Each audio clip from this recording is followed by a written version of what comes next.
Ranjan, come on, mate.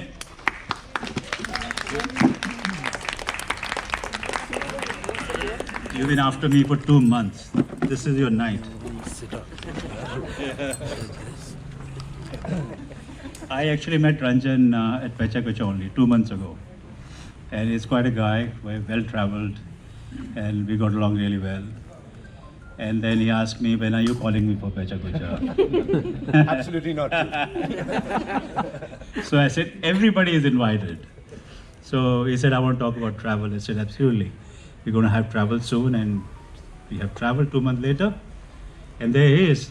He is not left Goa because he wants to be part of PechaKucha. Thank you. So a little introduction about Ranjan. As I said, he's a great guy. He's a freelance travel writer. Okay. Ranjan Pal is an adventurer in both his professional and personal life. Professionally, he has had a rich and diverse record of accomplishment at the leadership level in a variety of fields ranging from investment banking to education.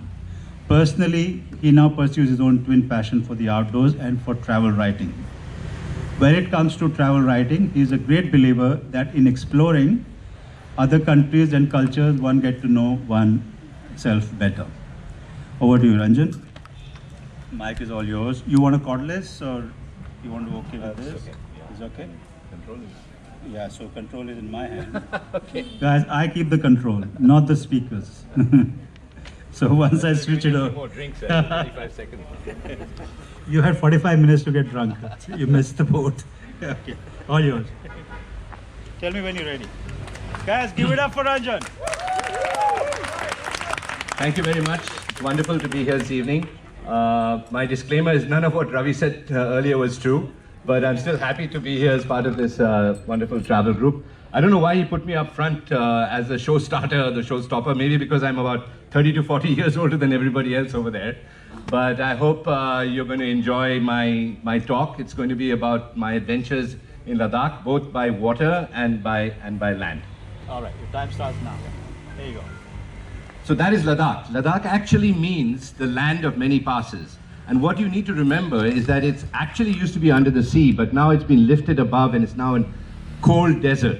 It's sandwiched between the Himalaya and the Karakoram ranges, drained by the mighty Indus on its northward journey, and you've got an average height of about 2,500 to 7,500 meters. This was our Zanskar Rafting route. Now, what's important here to remember is that the put-in point is in Ramala at the bottom, but it took us 3 days over 400 kilometers to get to that final point where we put in. The river journey is only about 110 kilometers. It took us about 6 days and through the most incredible gorge I've ever been through, which is completely impassable otherwise. That's the group. This is a very special occasion for me because that's my daughter down there, crouching just below there in the blue hoodie. This is about 10 years ago, and a very close friend against the yellow slab. Now, but what's important about these things is that you come as a stranger and you leave as friends forever because you've gone through this amazing bonding experience. This is a slide which I will remember to my dying day. This is the Rangdum Monastery, and we saw this 70 kilometers away as we were approaching. It's something like out of Throne of the Gods, right? And Throne of Kings. You see, I'm not a fan. But anyway, you can see the huge big background. And here the rafts have been pulled up onto the only green patch below the Karsha Monastery. And you can see the Rapide tents in the background, the two-man tents over there. But just look at the desolation of the landscape, okay? And look at the braided channels of the river over here. It's just spread through the entire valley. This is what we live for, all of us rafters. That one moment of adrenaline rush when you're just plunging through the rapids, you've got nothing in your ears except the roaring of the rapid and the commands of your guide, and you've got to listen to him really carefully because otherwise one single slip and you're in the water.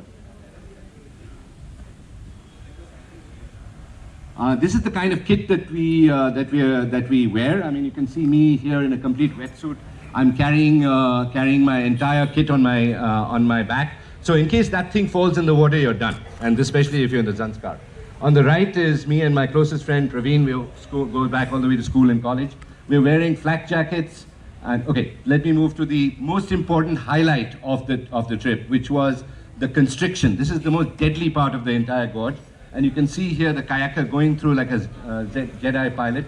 And you can see the cataract and the raft coming through. The entire river here is through 18 feet. It could power half of Ranjan, the amount of turbulence in here.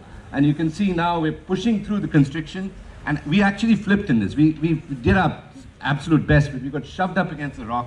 All of us in the water, terrifying moment, freezing cold. But the kayakers were downstream and they were very efficient and very professional, and they picked us up. But this was the highlight of the entire trip. And then finally, at the end of the trip, we all calmed down, and you can see enjoying the beauty of this gorge. It was just magnificent. You can see those rocks, those ochre faces climbing all the way to the sky, you know. And it's completely deserted, completely impassable, and you had it all to yourself. The land journey that we did just a couple of years ago was from linking these two lakes. One was Sokar on the top, and the other beautiful Somoriri. We covered only about 50 kilometers, but we covered 4 different mountain passes at about 5,000 meters each. So it was a very interesting and very arduous journey on the Changthang Plateau, and a very unique trip. This is the group that made the trip, my closest friends and family. That's my wife Saroj there, standing on my right, and my close friends. 40 years we've been together, and we've trekked and had fun and done stuff together. And I can tell you there is no better experience than being with that particular bunch of people, because you can be completely yourself in this wonderful, wonderful land. And here we've got Ashwin and Praveen, and this is Sokar, okay? It's called the Salt Lake because if you see in the distance, you can see the salt effervescence, right? And the lake itself has got completely dried up. So that's climate change for you. And it's very muddy. So they're just about able to get to this point where the water starts. And I want you here to focus on the bottom. Okay, there you can see the kiang, which is the wild animal, the Tibetan wild ass, which is the only other animal we saw over there. Beautiful animals. We'd come towards them 20 feet or something, and they'd skitter away 20 feet and then watch us. And then we'd go towards them. So it was like a chess game, you know. It was very interesting to watch their performance. And then there's very delightful creatures, the Himalayan marmots, which came out of their burrows, their warrens, and then sort of came and did a little sort of play-acting fight among themselves, you know, and then they disappear down. And they hibernate 6 months of the year. Very delightful to see them. The two ways to cross rivers, rivulets in the Ladakh. One is the easy way, and the two girls have taken the easy way. They've got onto the horses. The water is ice cold. It's shallow, it's fast, but it's ice cold.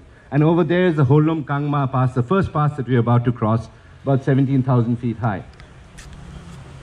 This is the other way to do it. The guys, of course, tried to do it the macho way, and we sort of skipped across. Stanzin, our guide, is holding stone down over there. But I also want you to focus on the beauty of the landscape. It's just so stark, so desolate, so different from Goa, actually.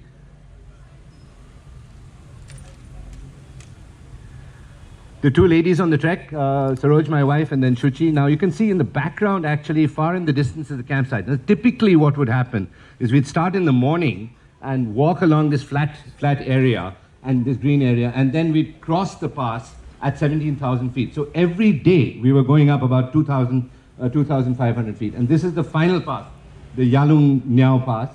And you can see in the distance the promised land, the promised lake, Somoriri, which is the mountain lake. But even from here, going all the way down there, took us 4 hours to Korzok. So 3,000 feet down, and then about another 3 to 4 hour trek. So even once you saw it, you kept seeing it, actually. And then finally, the next morning, we got a wonderful view of Somoriri. You can see the beauty of the lake, and that's the Korzok Monastery over here. This is an endomorphic lake, so in fact, all the water comes in and none of it goes out. But why would you ever want to leave a place like this? Thank you so much. Give it up for Ranjan. Yeah. What an incredible journey, man. Yeah. So, any best moments in the Zanskar? The constriction, the flip. Yeah. That was awesome. It was like when I flipped in the river. I flipped in the Brahmaputra too. The other two, other iconic trip, right? But if you're a rafter, you do both of them. So in this one, we didn't expect to, but it was so constricted, and we just went over. Completely. The one funny part of this was my daughter was in the same boat, and I had my closest friend and his wife in the river also. We all went in the river, right? So Praveen is calling out for Tusha and saying, Tusha, Tusha, and stuff like that. You're not supposed to do that, right? You're supposed to save your breath, right? But you think my daughter remembered that afterwards? She said, I heard uncle calling for Tusha, but you didn't call for me at all, So it's a very funny moment, actually. But it's a great bonding experience. Yeah. Give it up for Ranjan. Thank you so much for such a beautiful story.